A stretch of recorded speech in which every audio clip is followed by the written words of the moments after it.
Las viejas estructuras políticas se desplomaron y, claro, aplastaron a los partidos y a los líderes que la representaban. Pero, ¿las estamos reemplazando adecuadamente o pasaremos, como dijo Eugenio Espejo, del último día de despotismo al primero de lo mismo? En otras palabras, ¿el gobierno y la asamblea están haciendo un buen trabajo? ¿Cómo marcha la economía? Ahora que el precio del petróleo está más alto que nunca antes, ¿estamos creando una economía eficiente y productiva o una de subsidio, control estatal y desalientos a la inversión y a la iniciativa individuales? En fin, ¿el Ecuador está yendo por buen rumbo? Señoras y señores, buenos días, bienvenidos a Día 7. Marcelo Lin, buenos días. Jorge y amigos, buenos días. Sí, la casi unanimidad que tuvieron tanto el gobierno del presidente Rafael Correa como la Asamblea Constituyente al empezar sus respectivos mandatos están poco a poco resquebrajándose. ¿Es el desgaste propio del poder o en el Ecuador han empezado a propagarse el descontento y las dudas? De este tema hablaremos hoy en Día 7, gracias a la presencia en nuestros estudios del economista Abelardo Pachano, un experto en temas económicos, quien ha tenido importantes responsabilidades tanto en el sector privado como en el público. El abogado Trajano Andrade, quien fuera ministro en este gobierno hasta que renunció para ser miembro de la Asamblea Constituyente por el partido oficialista Alianza País. El doctor César Montúfar, catedrático y analista independiente, quien dirigiera con mucho reconocimiento público la organización Participación Ciudadana. Y el doctor Augusto Barrera, hombre del Buró Político de Alianza País y actualmente el enlace entre la Presidencia de la República y la Asamblea Constituyente. Señores, bienvenidos. Gracias, Marcela. Señores, bienvenidos una vez más. Doctor Barrera, ¿el Ecuador marcha por buen camino? Yo creo que sí, creo que el proceso de transformación que el país está viviendo es un proceso que ha logrado conciliar por un lado esa voluntad de cambio, elementos fundamentales de cambio en el corto, mediano, en el largo plazo. Una expresión de eso va a ser la nueva Constitución, pero lo es ya muchos elementos de la gestión. Y ha podido producirse y procesarse ese cambio en un contexto de relativa estabilidad en el funcionamiento de la sociedad. Esto no quiere decir que evidentemente haya un conjunto de conflictos. La sociedad está organizada en torno a intereses y a conflictos y cada uno de los temas y de los aspectos fundamentales genera precisamente esos conflictos. Pero creo yo que hasta ahora esos conflictos han sido adecuadamente procesados. Se ha reconstruido un sentido de interés general que es el que está expresándose en la discusión de la Asamblea y en cada uno de los mandatos, de manera que yo creo que el país marcha bien. Hay un contexto internacional complejo del cual no podemos abstraernos, la crisis de la situación económica, la crisis alimentaria, la escalada de precios no es un problema ecuatoriano, eso lo sabemos perfectamente todos. Hay un contexto internacional que hace que por un lado sí tengamos muy buen precio de barril de petróleo, pero por otro lado un proceso de inflación de carácter mundial que presiona por esos alimentos. Digamos, en resumen, usted dijo, el Ecuador está por buen camino. ¿Qué dice usted, doctor Montúfar? Mire, yo lamentablemente discrepo con lo que dice Augusto. Lamentablemente digo, porque quisiera decir lo contrario y quisiera estar de acuerdo con él. Pero lamentablemente veo que en este año y medio, desde que Rafael Correa es presidente, se han desatado en el país algunas tendencias que ojalá no se consoliden con la aprobación o desaprobación o la presentación de la nueva Constitución. Personalismo, caudillismo que es parte del pasado, un proceso muy peligroso de concentración de poderes como no lo hemos vivido antes. En este momento todas las instituciones del Estado obedecen al presidente de la República. ¿Todas? ¿Todas? ¿No hay ninguna excepción? Yo diría que todas. Si me nombra alguna, me gustaría reconocer esa excepción. Le pregunto una, ¿la Asamblea Constituyente obedece al presidente de la República? Bueno, yo creo que la Asamblea en las últimas semanas he sentido un espíritu de deliberación, pero finalmente quien toma las decisiones es el presidente de la República. Pero además de eso tenemos un proceso muy serio de desinstitucionalización del país. Las instituciones están demolidas, claro que tenían problemas, claro que había que corregirlas y reformarlas, pero se ha destruido las instituciones. Y lo más grave me parece a mí es que ahora los ecuatorianos vivimos peor de lo que vivíamos hace un año y medio. ¿En qué sentido? Si nos ponemos a ver la situación de la economía, si vamos al mercado y compramos los productos, ahora las madres están en su día y habrán quizá hecho compras para recibir a sus hijos, a sus nietos. Cada día las cosas cuestan más, especialmente en los productos agrícolas. Claro que hay una inflación internacional, pero también hay factores internos, decisiones internas que agravan ese problema. Entonces yo creo que lamentablemente digo, el Ecuador está hoy peor de lo que estaba antes. Y esperemos qué es lo que sucede con la Asamblea, cuál es la Constitución que nos presenta. Pero yo creo que ahí está la esperanza. Creo que en este momento no nos queda más que confiar en lo que la Asamblea Constituyente presente como nueva Constitución. O sea, usted, al contrario del doctor Barrera, cree que el Ecuador marcha por mal rumbo? Yo creo que lamentablemente marcha por mal rumbo. Abogado Andrade, usted es miembro de la Asamblea Constituyente, o sea, de alguna manera fue tocado.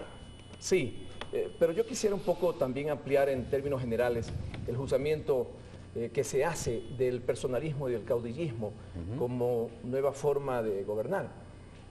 Parecería que el pueblo ecuatoriano ha estado añorando este estilo, porque el presidente de la República tiene un 71% de aceptación y precisamente de los sectores menos atendidos tradicionalmente durante la historia de nuestro país. Yo quiero rescatar como parte del criterio de que el Ecuador anda por buen camino el hecho de que por primera vez un gobierno nacional encara una política integral que permite poner al Ecuador por ese buen camino. Se ha declarado la emergencia en 4 áreas fundamentales. 2 áreas productivas, como es la agricultura y la vialidad, y 2 áreas sociales fundamentales, como es salud y educación. ¿Y ha servido de algo? Nunca antes, en los últimos, diría yo, 40 años, se ha destinado tanto fondo para realizar acciones tendientes a reconstruir prácticamente en estas áreas el país. Pero ¿ha servido de algo? Indiscutiblemente que es un proceso. Porque, por ejemplo, la vialidad, invierno aparte, pero la vialidad no se ha visto así una gestión antes de las lluvias, y cuando empezaron las lluvias ya había transcurrido un año de la emergencia y un año del gobierno. No podemos decir invierno aparte, después de que prácticamente el sistema vial, y eso me consta a mí porque fui ministro de Transporte y Obras Públicas, ha estado prácticamente en una situación de desastre, porque los últimos gobiernos no han invertido fondos en el sistema vial, que es de vital importancia para que un país entre en un proceso de producción y de mejoramiento integral. Pero más bien nos acordamos que en el gobierno del presidente Gustavo Noboa, después del último fenómeno del Niño, quizás la tarea prioritaria de ese gobierno fue la reconstrucción de la vialidad, y reconstruyó la vialidad de la costa, la de la sierra bastante menos, pero la de la costa bastante bien. Pero es importante destacar, una cosa es la atención a la vialidad para hacer un mantenimiento rutinario, y otro es el proyecto del actual gobierno que preside Rafael Correa, la reconstrucción del sistema vial con carreteras de concreto, de cemento armado, que ya están siendo contratadas, la contratación de 2 puentes fundamentales que fueron una historia de una vieja aspiración de 2 provincias fundamentales, el puente de Esmeralda y el puente de Bahía, y en realidad en ese aspecto toda una programación que determina que este gobierno va a ser el que más invierta en los últimos 40 años en el sistema vial, pero igual se ha hecho. Lo cual no tiene mucho mérito así presentado, porque es el gobierno que más plata ha tenido por... Pero es que más allá de los fondos que en otra época se priorizaban hacia otro tipo de sectores, creo que esa es una muestra de lo que significa impulsar inicialmente un proceso de reconstrucción nacional. 2 áreas sociales fundamentales, educación y salud, 2 áreas fundamentales productivas como son agricultura y vialidad. El Ecuador marcha bien. Yo creo que está por buen camino. No podemos decir que un país como el nuestro, que durante 40 años no ha sido atendido en sus principales sectores, puede marchar bien de la noche a la mañana, pero va por buen camino, y en eso yo coincido con Augusto. Economista Pachano. Jorge, yo creo que el Ecuador está perdiendo oportunidades extraordinarias. ¿Cuáles? Como nunca. ¿Cuáles? Los mercados internacionales le están ofreciendo al Ecuador y a sus virtualidades económicas una potencialización enorme de beneficios. El Ecuador es un país agrícola, lo hemos reconocido toda la vida. Hoy el mundo demanda en cantidades ingentes todo tipo de productos agrícolas, y nosotros podemos producirlos. Hablemos de caña, hablemos de maíz, hablemos de soya, hablemos de cualquiera de los productos en los cuales el Ecuador tiene extensas posibilidades y propiedades y facilidades para poder ofrecerle al mundo esos productos. Y no lo estamos tenemos ni un solo programa de producción. No tenemos un solo programa. El abogado Andrade dice que en la agricultura es un programa... Hubo un gran incentivo en la agricultura que ha permitido mejorar la producción agrícola en el país. Hay índices que determinan que hay un mejoramiento. Este año tuvimos la mejor cosecha de arroz, por ejemplo. Vamos a tener una cosecha de arroz, pero nosotros no tenemos ningún programa de incentivo a los productores. Cada vez que tenemos un problema en un mercado, no sabemos cómo manejar el mercado. Se producen variaciones en los precios y la reacción inmediata del gobierno es hay que controlarles a los precios, en lugar de establecer incentivos para mejorar la producción. El Ecuador está inscrito en el grupo de países cuya política económica no tiene mecanismos de control de la inflación. Hay países que están en peores condiciones de abastecimiento internacional, de mayor dependencia de productos alimenticios del exterior y que manejan mejor la inflación. Chile es un ejemplo, Perú es otro ejemplo, en donde las inflaciones son la mitad de la nuestra. Nosotros además tenemos un proceso de dolarización y más bien nos estamos acercando al tipo de política económica que ofrece desestabilización y no estabilidad. Ejemplo, Argentina, un país agrícola pero extraordinario, un granero de América Latina y del mundo, con mercados internos desabastecidos y con una inflación ya prohibida de ser informada al país por parte del propio gobierno porque está cerca del 30%. Con lo que nos ha ocurrido en estos primeros 4 meses del año 2008, la inflación nuestra se va a volver de 2 dígitos y con dolarización. Es el peor problema que tenemos los ecuatorianos. O sea, pero usted le acusa al manejo económico incorrecto. Yo no le acuso de una manera exclusiva al manejo económico, pero creo que el manejo económico no está colaborando para minimizar los impactos que vienen por la vía internacional. Es obvio, el trigo está mucho más caro en los mercados internacionales y nosotros consumimos el 95% de trigo importado. Pero eso no se arregla simplemente con un subsidio ocasional colocado ahí. Se arregla con programas, por ejemplo, de incentivación de cambio de los hábitos de consumo de los ecuatorianos. A buscar, por ejemplo, la producción de yuca, a buscar, por ejemplo, la utilización del maíz, a buscar la utilización de otros productos. Allí. ¿Acaso la dolarización no ha causado también un efecto inflacionario tremendo? ¿No estamos conscientes de lo que está sucediendo en Estados Unidos? La devaluación del dólar es un hecho mundial que indiscutiblemente afecta en gran medida a nuestro país. Pero yo quería señalar algo de lo que Estados Unidos, con todo su problema cambiario, tiene una inflación del 4% y con los precios de la energía libres. Pero es que apenas tenemos un año y un poco más. Pero yo quisiera recalcar algunos asuntos que me parecen muy importantes. Creo que lo de lo que decía Trajano hay un asunto muy cierto que tenemos que reconocer para hacer una discusión seria. En 1 año y medio no se puede transformar un problema que venía de mucho tiempo atrás. Yo creo que eso hay que reconocer de entrada. En segundo lugar, yo creo que aquí no estamos ni para defenderle ni para atacarle al gobierno de Correa. Ese no es el problema. Lo que aquí nos tiene que preocupar, y creo que al gobierno, como a muchos otros ecuatorianos que no somos parte del gobierno, que somos parte de la oposición, también nos interesa es el bienestar de la gente. Y lo que sí hay que reconocer, porque lo que hay que ubicar es realmente los temas importantes para atacar, y yo creo que en eso no podemos engañarnos, que los ecuatorianos hoy vivimos peor de lo que vivíamos hace 1 año y medio, en términos de la calidad de productos, del precio de los productos, en términos de incluso la calidad de los servicios públicos. Yo creo que hay que reconocer al gobierno un punto importante. El gobierno, por ejemplo, ha aumentado, aumentó el gasto social el año pasado. Es una cosa importante, hay que reconocerlo. Pero de todas maneras, no estamos mejor. Y al mismo tiempo tenemos un proceso terrible de desinstitucionalización, de caudillismo, de concentración de poder. Entonces, algo está mal. Lo que tenemos que identificar es qué está mal y qué está bien, para de esa manera poder resolver y caminar. Yo creo que efectivamente hay que hacer un análisis serio y la pregunta siempre de cómo está el país es bueno, ¿para quién? La pregunta, ¿estamos mejor o peores? ¿Para quién? Y uno podría plantear clarísimamente, digamos, que durante estos 15 meses hay un proceso muy profundo de modificación de la política social. Comenzando porque es una política que ahora está coordinada y articulada. Comenzando porque ahora no se cobra la matrícula en la mayor parte de establecimientos de escuelas y colegios. Comenzando que para que la gente, que probablemente no son los sentados aquí en la mesa, el 70% de la gente que va a un dispensario médico, antes de ese dispensario trabajaba 4 horas, hoy trabaja 8 horas y ojalá 12. La gente que no puede ir a operarse afuera, ahora puede operarse en los hospitales públicos de este país de manera gratuita. Esos son elementos que mejoran la calidad de vida. Aquellos precios, Abelardo, que tienen que ver con definición de políticas públicas han disminuido. Y los elementos de carácter estructural que está planteando el gobierno, como la construcción de una gran cantidad de infraestructura productiva, porque esa es la apuesta fundamental. todos los proyectos hidroeléctricos que no se han construido 30 o 40 años y que han hay muchos engordado, temas. perdóneme, permítame terminar la idea, y que han engordado Conversémoslo. efectivamente a sectores que todos sabemos quienes han vendido la energía en este país durante 20 o 30 años. ¿Cómo no va a ser bueno para el sector productivo tener energía más barata? ¿Cómo no va a ser bueno tener una gran inversión en los sectores que permiten hagamos riego, una cosa, yo etcétera? creo que tú has Esos elementos no puesto son un punto muy considerables. importante que me parece que debería guiar esta conversación, es decir, ¿a quién está beneficiando las políticas del gobierno?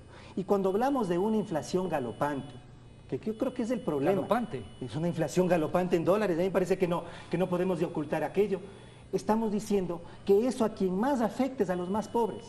Porque los ricos siempre tienen manera de resolver sus problemas. Y los nuevos ricos tienen además, los que están cerca del gobierno, tienen más posibilidades de resolverlo. Entonces, a mí lo que me preocupa, y creo que nos preocupa a todos nosotros, yo creo fundamentalmente que hay buena intención en la discusión que estamos teniendo, es que los problemas que el Ecuador en este momento afronta y frente a los cuales el gobierno no está tomando medidas acertadas, si bien también toma medidas acertadas, yo no quiero ver las cosas entre blanco y negro, es que hoy los pobres, los más vulnerables, los que menos tienen, están peor que hace un año. Ese para mí es el problema. Esos pobres y por eso es que piensan hace, totalmente pueden diferente de lo que pensar, piensa César. pero que aquí hay otro A ver, problema. pero- Bueno, Absolutamente de manera Yo creo que aquí contraria hay a lo un que juez piensa. supremo para medir lo Exactamente que al está contrario. que no son las encuestas, con todo el respeto que tienen los amigos de la encuestadores, mayoría Exactamente, del pueblo. pero la contrario, razón, como la piensa razón no César está en Montiel. lo que dicen las encuestas. Yo creo que tenemos que hacer un ejercicio de sinceración de cuáles son los principales problemas del país, quiénes están sufriendo más los efectos de esta crisis, para de esa manera encontrar la todo solución. ¿Cree que las Hagamos un encuestas son análisis buenas serio. para el análisis que Y- se hace en función del tema inflacionario? Y precisamente de las y encuestas malas va-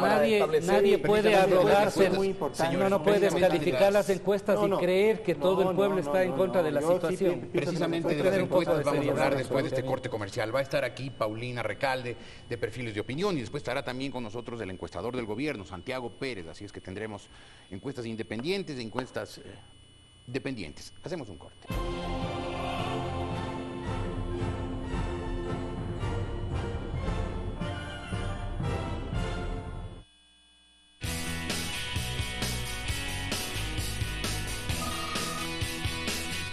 Por tiempo limitado, te regalamos hasta el 60% de visa en las versiones con motor V6 de tu Grand Vitara SZ. Chevrolet, siempre contigo. ¿Recuerdas esos momentos especiales junto a tus hijos? Esos sábados con los amigos, esos domingos en familia. Y cuando tú les diste alegría, recibiste mucho amor. Por todos esos momentos, en Alimentos Don Diego, te queremos decir feliz día, mamá. Diners Club regala a mamá y papá un espectacular viaje a bordo del exclusivo crucero Wind Spirit. Son 7 noches por Italia y las islas griegas, con pasajes aéreos en primera clase por American Airlines. Además, gane cientos de premios instantáneos si en su voucher aparece la palabra premio. Bienvenido al club. Con la instalación de una de las grúas más grandes de Sudamérica, Manta avanza en su primera fase a convertirse en el puerto de transferencia internacional más importante del continente. En las siguientes etapas de desarrollo, el puerto incrementará la capacidad de sus instalaciones, permitiendo el arribo de cargueros de quinta generación. El puerto de transferencia mejorará la competitividad del país y revolucionará las rutas de comercio marítimo en todo el mundo. El puerto de Manta está en marcha. Hoy, esquivamos escaleras y cruzamos los dedos, colgamos cerraduras y bendecimos el carro. ¿Qué tan supersticiosos somos? ¿La verdadera historia del mal aire y el mal de ojo existen? Y se confirma que el vudú puede llegar a matar. Además, cargar a la novia e irse de luna de miel, donar huevos para que no llueva, el divertido origen de las 10 cábalas más famosas para las bodas, en Mitos y Verdades. Hoy, 8 de la noche, Teleamazonas, junto a ti.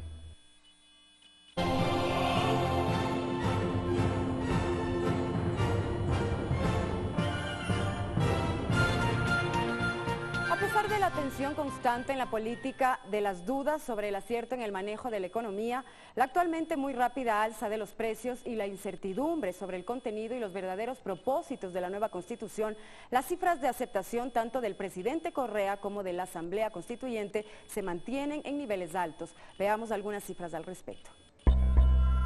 La aprobación de la gestión del presidente Correa ha registrado varios cambios durante sus 16 meses de gobierno. Según la encuestadora Cedatos, en enero de 2007, Rafael Correa inició su mandato con un 73% de aceptación, pero a partir de noviembre la aprobación entró en una tendencia a la baja, con registros que llegaron hasta el 54%. A raíz de la incursión militar colombiana, su nivel de aceptación subió al 66%. Por su parte, la encuestadora Perfiles de Opinión revela que un 13% de la población califica a la gestión del presidente de muy buena, mientras el 57% asegura que es buena y el 27% la considera mala.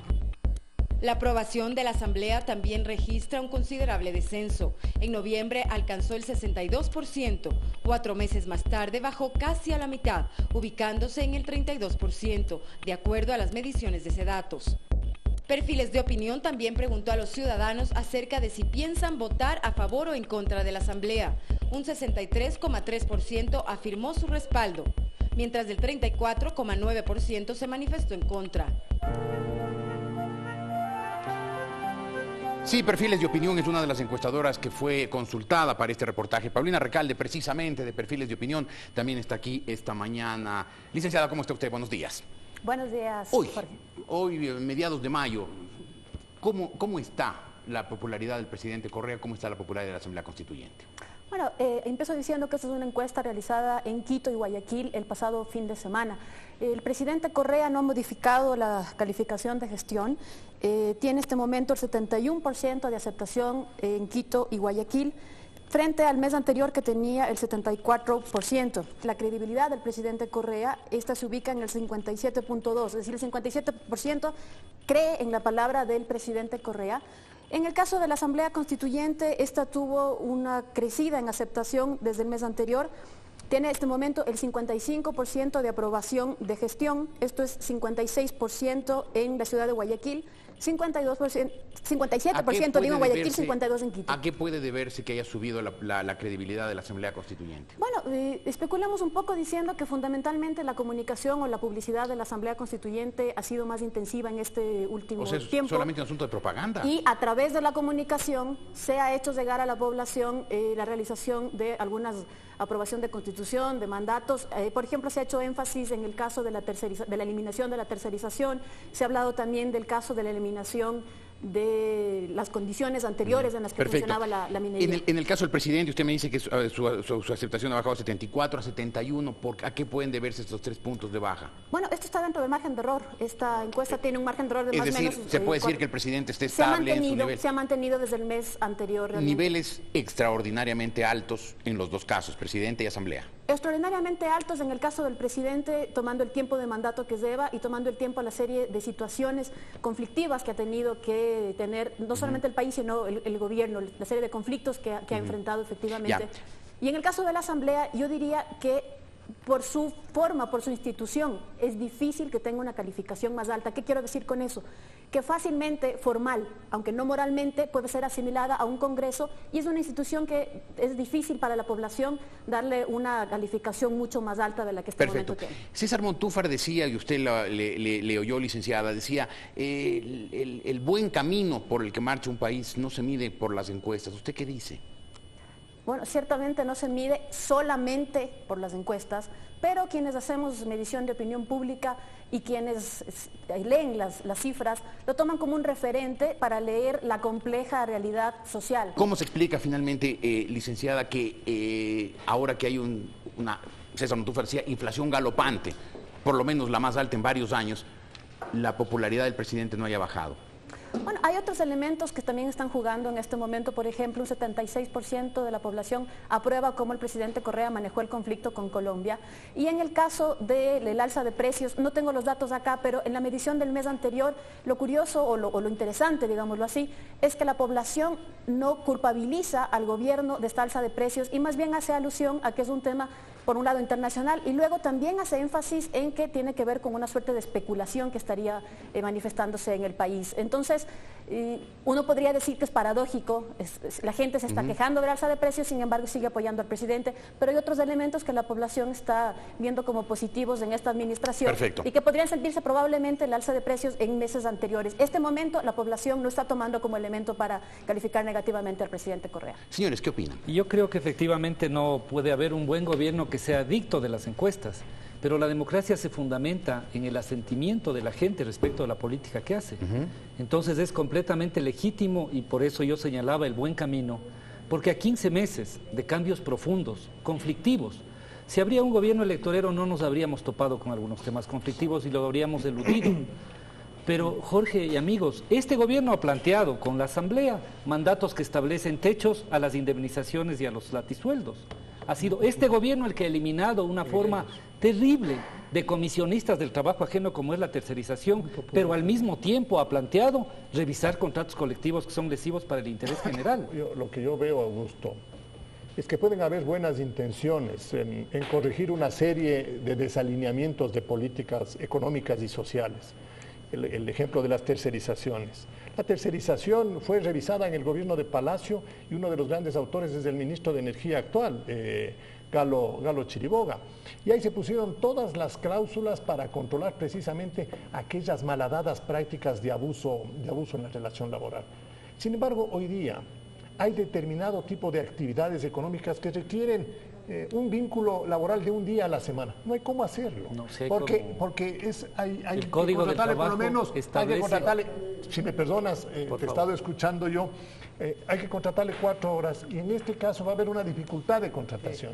Nosotros estamos en un mundo en donde requerimos nosotros mayor flexibilidad para poder resolver los problemas que tenemos frente al concepto de conseguir bienestar para los ecuatorianos.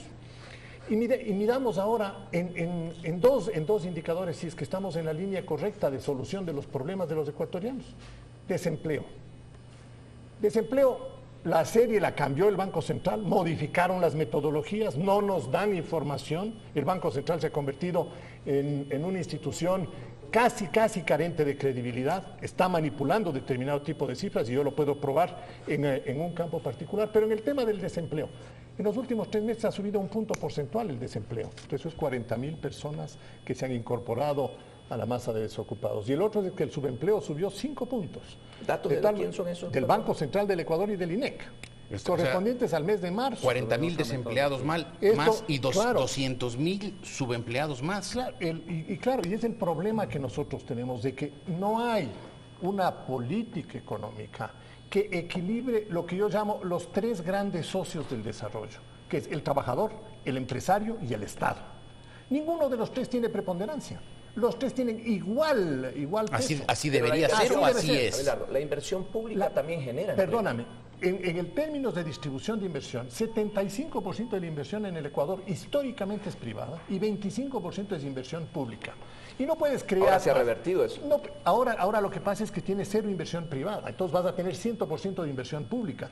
Pero el monto de la inversión pública no puede reemplazar al monto de la inversión privada, y te voy a dar la cifra. Yo digo como fuente de trabajo, ¿no? El 25% del Producto Interno Bruto está explicado por inversión. Eso quiere decir, si este año va a ser 48.000 millones, o pongámosle 50.000 millones, el 25% de 50.000 millones viene a ser aproximadamente unos 15.000 millones de dólares.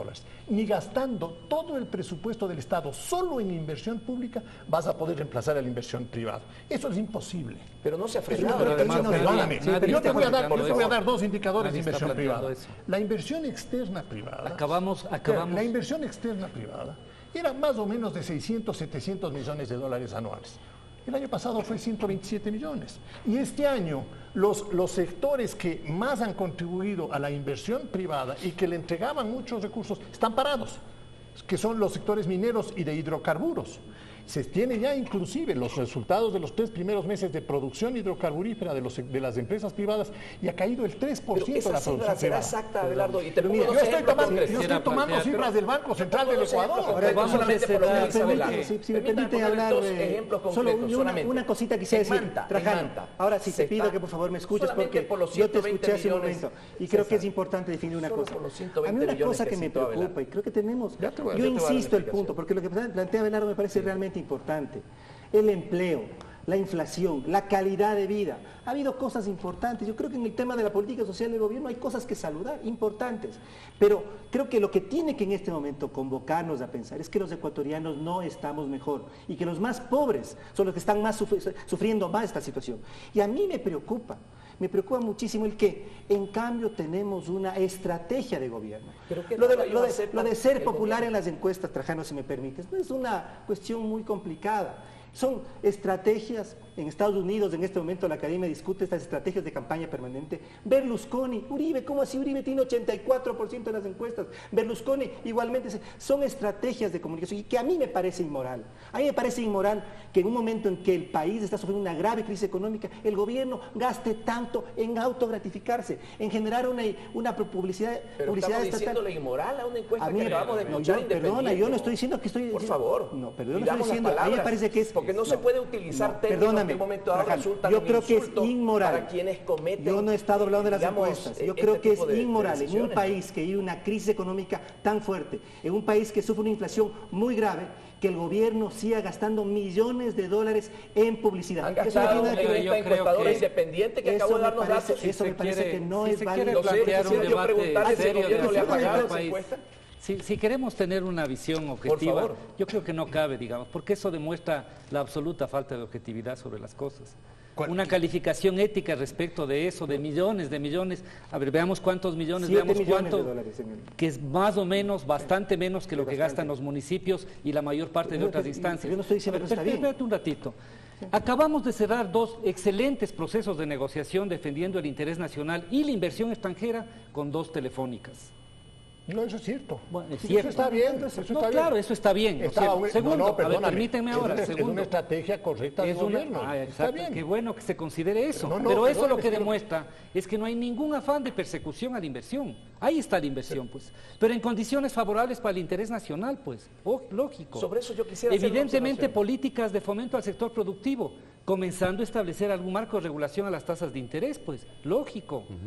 Infraestructura productiva que baje los costos efectivos, reorientación de los recursos para eso, manejo pulcro de las cosas. Yo quisiera aportar un dato sobre esto. Análisis conjunto respecto de la propia ley tributaria. Los elementos de reforma para la elaboración del reglamento tributario y las reformas a la propia ley han sido discutidos con empresarios que tienen que pagar sueldos y hacen el esfuerzo, no con algunos representantes que probablemente nunca han tenido una empresa y hablan a nombre del resto de empresarios.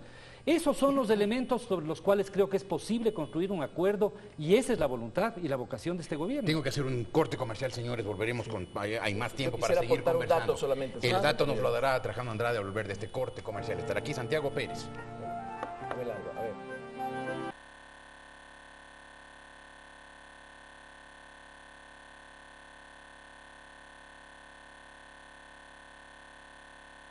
También sirve para que tengamos una visión de cuáles son las principales preocupaciones actuales de los ecuatorianos. Veámosla. La carestía de la vida, digamos, que se les está saliendo un poco de las manos al presente gobierno. Está un poco difícil como está en todas partes del mundo. Estamos en el mundo globalizado. Sube la harina en otras partes, sube acá. Sube esto por allá, mejor precio del maíz. Todo se complica, ¿no? Bueno, le veo la situación económica súper difícil, las empresas están saliendo como usted ve y le veo difícil, o sea, tengo una empresa pequeña y veo que estamos hechos pedazos. Desde que estamos con este gobierno el país ha empeorado, porque todo está todo súper alto. Me parece que está un poco desatinado, creo que debería cambiar un poco sus asesores, me parece que debería un poco pensar más en el pueblo como él dice. No tanto del gobierno, no sé prácticamente de quién será la culpa. En el bloque anterior vimos algunas cifras sobre la popularidad tanto del presidente como la de la Asamblea, pero el gobierno tiene sus propias cifras. Su encuestador Santiago Pérez está aquí en día 7. Antropólogo Pérez, ¿cómo está usted? Buenos días. Creo que usted quiere empezar refutándome mis palabras iniciales cuando dije independiente y dependiente en su caso. Adelante. Gracias, Jorge. Yo no tengo nada que refutar, simplemente quiero presentar los resultados de mi investigación y demostrar que esta investigación es absolutamente independiente en el sentido de que busca la máxima neutralidad siempre, en todo caso. Ese es el sentido de mi negocio. Denos de todas sus cifras. Adelante, por favor. ¿Usted cómo califica la labor del presidente Rafael Correa? El 59% la califica de muy buena.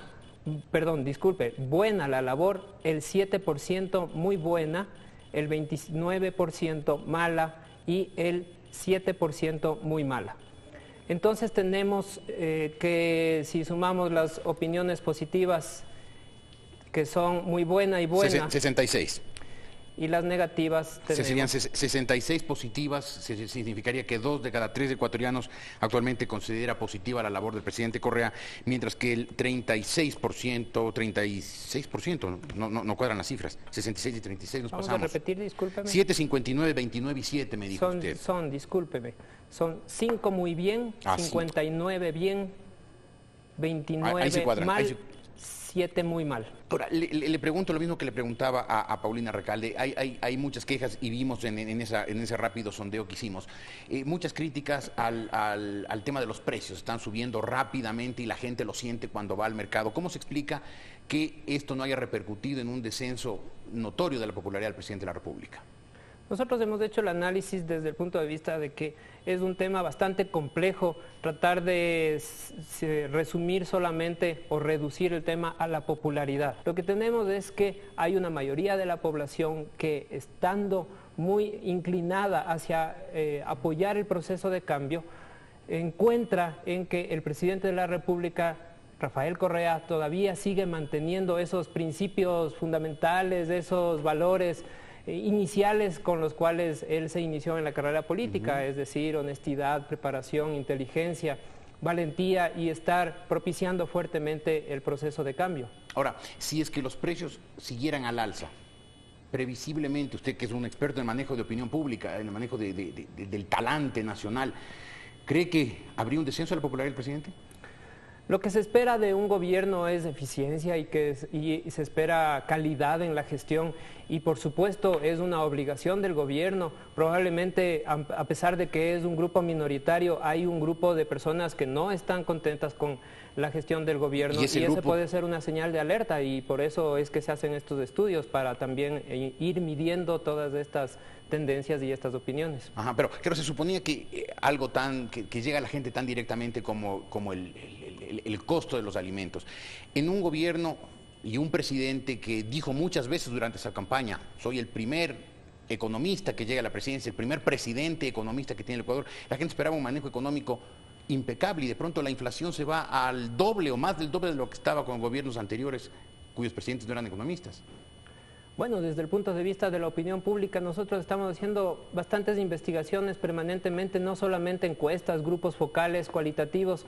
Ahí que encontramos, hay unas características, unas cualidades que no se deben perder. Evidentemente, una de ellas es la honestidad, la transparencia y esos principios, en la medida en que no se han perdido, algunas otras cosas pueden tener cierta elasticidad, se podría llamar. Perfecto, doctor Pérez, muchísimas gracias por haber estado aquí. Santiago Pérez es el encuestador a quien recurre. ¿Esa sería una presentación adecuada, antropólogo? Como muchos otros clientes de instituciones. Perfecto, entonces sería el encuestador a quien recurre el gobierno, pero trabaja independientemente y busca que sus cifras sean las más veraces posibles. Estamos, ahí nos entendemos así.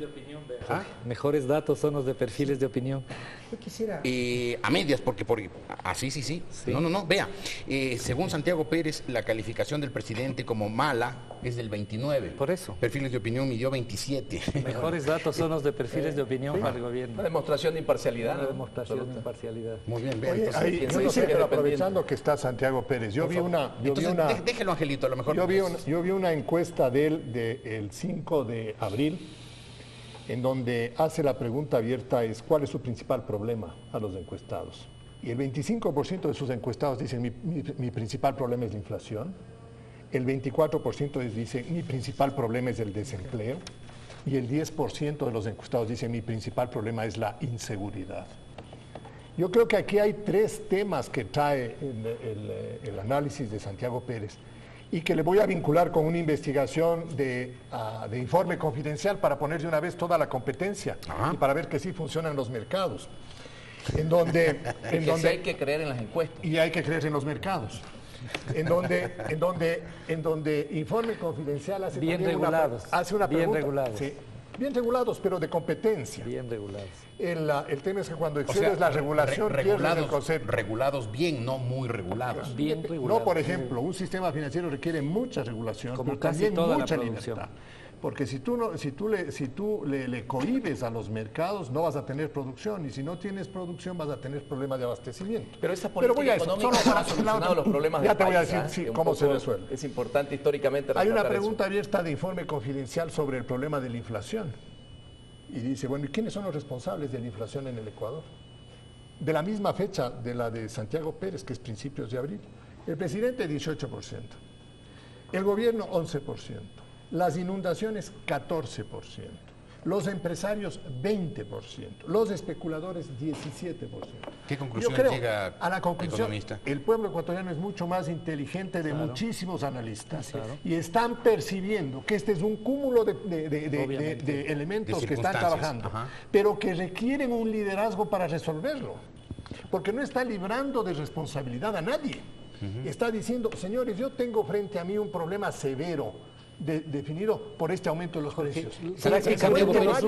Los últimos 6 gabinetes estratégicos han estado obsesivamente centrados en el tema de la inflación. La inflación tiene en este momento 4 componentes fundamentales. El primero es una inflación importada. Hay un problema de carácter global que es debido a su vez a 2 factores. Uno, el incremento del mercado chino e indio, que es una cosa increíble y con la cual vamos a vivir. Pero eso más que alimentos es metal. Segundo, el precio extraordinario del petróleo. Pero perdóneme, no olvidemos que tenemos el 40% del país en una condición de emergencia. Pero lo que sucede, Augusto, inundado el 40% del país. Augusto, si me permite una cosa. Ese es el área del territorio nacional que está planteado. Aquí lo que tenemos que discutir son los resultados. Y me parece a mí que lo que el pueblo ecuatoriano perdóname, comienza a pedir... un académico que perdóname si me dejas terminar un ratito, Augusto. Si me permite darás cuenta que hay un yo creo que, por ejemplo, lo que dicen en las encuestas dicen cosas bien importantes. Yo creo que todos los ecuatorianos tenemos que alegrarnos de la popularidad del presidente Correa, porque es bueno, es un bien público, la credibilidad del gobernante. Yo creo que ahí no está la discusión, ahí no está el problema. El problema es cómo se logra esa popularidad. Yo aquí sí quiero insistir en el tema que tú no quisiste darle mucha importancia, que me parece fundamental. En un país que tiene tantos problemas como estamos anotando, empleo, inflación, el que se gaste tanta plata en publicidad oficial, que tengamos inundados los medios de comunicación con publicidad del gobierno, diciéndonos que por aquí, que por allá, eso no es moral, es inmoral. Yo he luchado contra esto, porque me parece que es inmoral el promocionar a personas, promocionar partidos, promocionar proyectos políticos con recursos de los ciudadanos y ciudadanas. Y eso es lo que hay que corregir. Aquí no estamos diciendo que el gobierno no está haciendo ciertas cosas para corregir la inflación. Lo que estamos diciendo es que no se están viendo los resultados, pero que además hay una estrategia que es millonaria para sostener la popularidad presidencial sobre la base de publicidad. Eso no está bien, eso tiene que cambiar. Tengo que hacer un corte. Le quiero preguntar a Santiago Pérez solamente una cosa con respecto a lo que dijo el doctor Montúfar. La popularidad del presidente en gran medida se sustenta en la millonaria, eso sí es indudable, millonaria campaña de propaganda que hace. No, se sustenta en una fuerte conexión que ha logrado el gobernante. Pero con no hay también una manera de comunicación directa. No hay también un componente publicitario. Él tiene además muchos mecanismos de comunicación, además no solamente la publicidad, sino que hace recorridos y mantiene una comunicación muy fuerte. Y entonces le preguntaría, si eso no influye, ¿por qué el gobierno gasta tanto en propaganda? Yo creo que es parte de una obligación de un gobierno cualquiera de hacer siempre comunicación. Yo no sé, habría que remitirse un poco a las cifras de pautaje de publicidad comparativas con otros gobiernos. Yo no tengo esa información. De la alcaldía de Guayaquil y el Consejo Provincial del Guayas, asumir que hay un apoyo a las cosas que se hacen solamente como efecto de la publicidad. Mucho más gasto ahora, está inundado. Eso no se puede. Mira los partidos de fútbol, cambian las radios. Tú vas a coincidir, yo creo que tú tú has venido sosteniendo una serie de tesis absolutamente buenas, morales, éticas en el manejo de la cosa pública. Pero tú vas a convenir que no puedes comparar una acción de este gobierno con acciones que son cuestionadas de gobiernos anteriores o con acciones cuestionables de gobiernos locales. Yo creo que la obligación de este gobierno es la de romper precisamente esos esquemas y decir, ahora las nuevas prácticas políticas rompen con el pasado y las ponemos a disposición de esta nueva sociedad. Y como en eso estamos todos de acuerdo, yo estoy seguro de que tú sientes estamos todos de acuerdo, vamos al corte comercial. Vamos al corte comercial.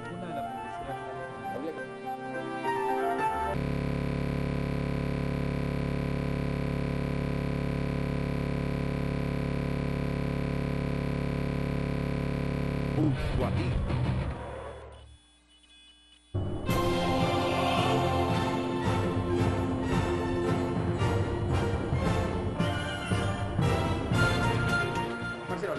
Sí, señor Montúfar, tengo una pregunta para usted. Usted básicamente ha criticado las propuestas que tiene, en este caso, el gobierno y el presidente Rafael Correa. Sin embargo, le pregunto a usted, ¿cuál es la propuesta y el proyecto que usted tiene más allá de criticar el hecho de que se debe eliminar la propaganda que hace el gobierno?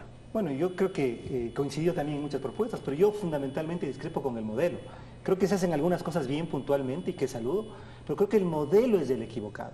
Es un modelo concentrador del poder político, es un modelo personalista, es un modelo autoritario, es un modelo estatista en lo económico, es un modelo que está basado, como dijo Trajano, en la inversión pública, pero sabemos que el motor de toda economía es la inversión privada, es el empleo. Es un modelo, además, me parece a mí, aquí está un asunto muy, pero muy grave, es un modelo que al Ecuador hace que se mire únicamente en función de una sola persona. Es tremendamente vulnerable. Nosotros hemos planteado un modelo democrático, un modelo participativo, un modelo no personalista, no caudillista, un modelo en el que exista una efectiva regulación del Estado al mercado, pero que realmente esté basado en la iniciativa privada. También tiene Marcelo una pregunta para el economista Pachán. Exactamente, nos envía una televidente un mensaje para el economista Pachán. Dice que usted critica mucho la gestión económica de este gobierno, pero que no cree, le pregunta a usted, que ya es hora precisamente de cambiar esta estructura económica que ha venido dándose durante tanto tiempo, precisamente para cambiar el índice de desempleo y subempleo que bordea el 50%, así como también el 40% de pobreza. Cuando uno hace un análisis de los últimos 8 o 9 años de gestión económica, uno encuentra que varios indicadores relativos a la distribución de la riqueza, a indicadores relativos al maltrato social, el Ecuador ha hecho un avance notable. La mortalidad infantil se redujo, el nivel de incorporación de niños a la escuela mejoró notablemente, el nivel de esperanza de vida subió de una manera significativa. En fin, el porcentaje de gente pobre en el Ecuador bajó del 48-50% al 36%. Supongo que entonces estas cifras se mantienen si el gobierno se ha preocupado precisamente en invertir en el gasto social. social. Es que yo creo que uno, cuando empieza a encontrar que hay políticas económicas que dan resultados, hay que perseverar en ellas. Y esa ha sido, por ejemplo, la gran inteligencia del gobierno peruano. ¿Tenemos que seguir en la larga noche neoliberal? Y no ha habido una larga noche neoliberal, como tampoco creo que va a haber una larga noche socialista. ¿Va a ser una corta noche socialista? Ni ha sido la una ni corta ni larga. Va a ser un día. Porque el problema, Jorge, es que... Un luminoso día liberal como hay en los países más prósperos del mundo. Yo creo, Jorge, que los ecuatorianos tenemos que hacer un gran esfuerzo de buscar un consenso para fijar 4 o 5 grandes objetivos nacionales. Pero es posible, por ejemplo, consenso en un ambiente es que si nosotros no logramos de poner posiciones extremas y de mirar solo lo malo del que está al frente de uno porque tiene algún grado de oposición política, no vamos a construir el país del futuro. Pero no está haciendo eso de alguna manera la oposición solamente viendo lo malo y no solo en sus actitudes. Yo no sé si hay oposición en el Ecuador, yo no conozco de oposición en el Ecuador porque no la veo, por lo menos. Yo creo que el gobierno copa todos los espacios políticos, copa la mayoría de los espacios económicos, de tal manera que no hay inclusive una institucionalidad pública que le equilibre en opiniones, porque la Asamblea que le ha reemplazado al Congreso no tiene la virtualidad o el ejercicio de convertirse en el organismo contradictor o de debate político con el gobierno. Entonces, o sea, falta fiscalización en el país. En ese sentido, Jorge, yo lo que creo es que nosotros tenemos que sentarnos y decir, miren, ¿con qué tipo de política social vamos a resolver el problema de la educación? Vamos a seguir manteniendo una educación encadenada a un partido político que lo único que ha hecho es conseguir que los profesores no se sometan a evaluaciones de calidad y que se han hecho ahora. Hablo del MPD. No, evaluaciones que se han está hecho bien. Ahora. Pero no solo eso, ahora Augusto, es hay que cuando se hacerlo están y haciendo hay que esas sostenerlo y hay que cambiarlo. Es la certeza que será así. A pesar de que el MPD es partido de gobierno o aliado del gobierno. Es que lo que pasa es que eso es parte del maniqueísmo.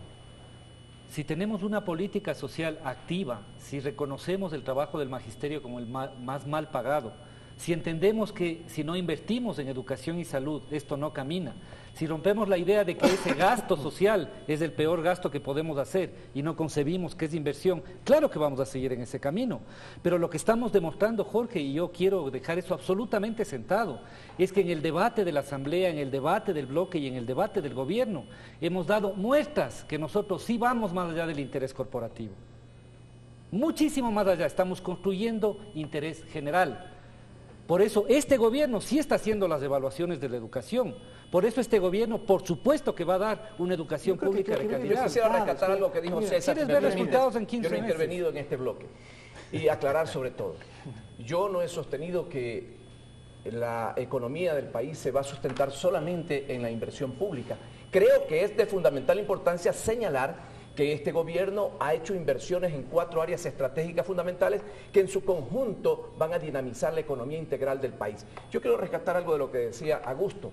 La Asamblea Constituyente ha dado una demostración absoluta, ha enriquecido la democracia con una participación de todos los sectores en el proceso de lo que ha significado los primeros meses de elaborar la base conceptual de...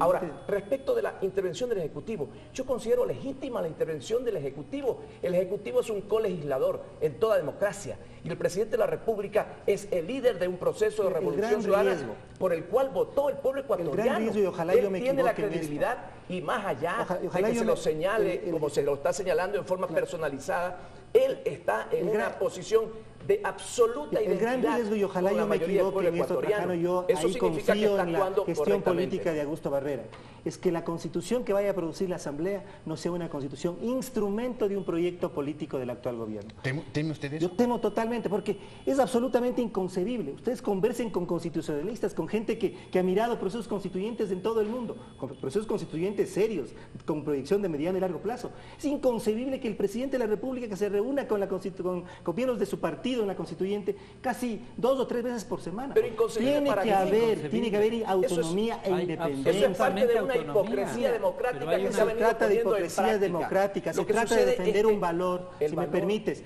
un valor fundamental, porque estamos ante un proceso y una oportunidad de cambio que requiere una visión de largo plazo. Y por eso la constituyente no puede ni podría convertirse en instrumento del Ejecutivo. A ver, legítimamente el Poder Ejecutivo en toda democracia es un colegislador. De acuerdo, pero eso no elimina. Se está elaborando la norma suprema del Estado.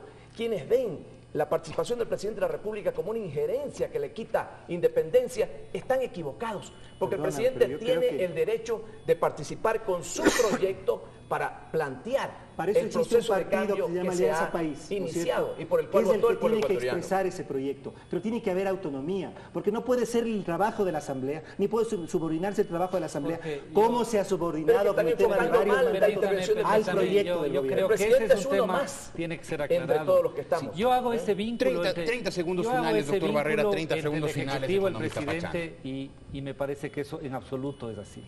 O sea que no hay dependencia de la Asamblea al presidente. La discusión que existe es una discusión clara, franca, absolutamente democrática.